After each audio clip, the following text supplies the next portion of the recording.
একদিকে যখন এই সাংবাদিক সম্মেলন হচ্ছে, তখন আবার উল্টো দিকে বিহারে ভোটার অধিকার যাত্রা শুরু করেছেন লোকসভার বিরোধী দলনেতা তথা কংগ্রেস সাংসদ রাহুল গান্ধী। 16 দিন 20টিরও বেশি জেলা ঘুরে 1300 কিলোমিটার পথ অতিক্রম করে 1 সেপ্টেম্বর পাটনা ময়দানে এই যাত্রা শেষ হবে। কমিশনের এসআইআর নিয়ে প্রশ্ন তুলে মূলত ভোট চুরির অভিযোগ করেছেন রাহুল গান্ধী, এবং এই অভিযোগ তিনি প্রথম করছেন বা এখন করছেন এমনটা নয়। এই অভিযোগ তিনি লাগাতার করে আসছেন, কিন্তু অদ্ভুতভাবে তিনি মৌখিকভাবে অভিযোগ করছেন, জনসভায় দাঁড়িয়ে অভিযোগ করছেন, কিন্তু প্রমাণ কিছু দিচ্ছেন না। আবার তিনি এটাও নাকি বলছেন যে তিনি যে বলছেন এটাই নাকি প্রমাণ। সত্যি কি তাই?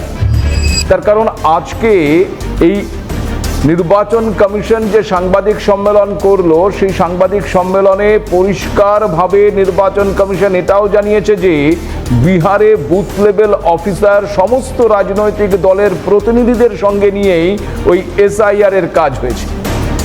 1 আগস্ট খসড়া তালিকা বের হওয়ার পর কোনো রাজনৈতিক দল একটিও আপত্তি করেনি।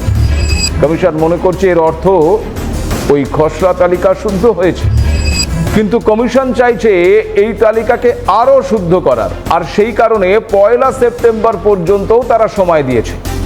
কিন্তু তারপর যদি কেউ অভিযোগ করে, তবে তার জন্য কে দায়ী থাকবে? এ প্রশ্নও আজ নির্বাচন কমিশনের তরফ থেকে তোলা হয়েছে।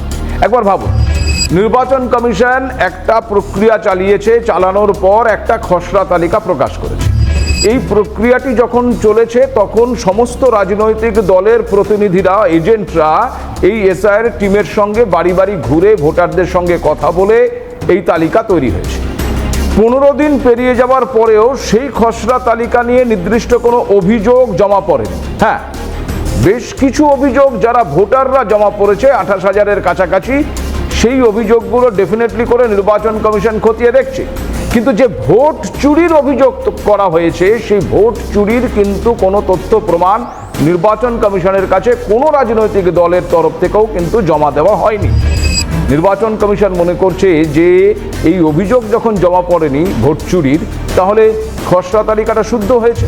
কিন্তু তারপরেও তারা চাইছে যদি কোথাও ফাঁক ফোকরে কারো নাম বাদ পড়ে গিয়ে থাকে, বানান ভুল হয়ে গিয়ে থাকে, নামের কোনো পরিবর্তন হয়ে গিয়ে থাকে, বা কারো নাম বাদও পড়ে থাকে ভুলবশত, সেও তার নাম নথিভুক্ত করার জন্য আবার আবেদন করতে পারে, অভিযোগ করতে পারে। তার জন্য নির্দিষ্ট যে প্রক্রিয়া আছে, সেই প্রক্রিয়া অনুযায়ী তাকে ফর্ম ফিল আপ করতে হবে, এবং তার জন্য 1 মাস সময় দেওয়া হয়েছে, অর্থাৎ 1 সেপ্টেম্বর পর্যন্ত।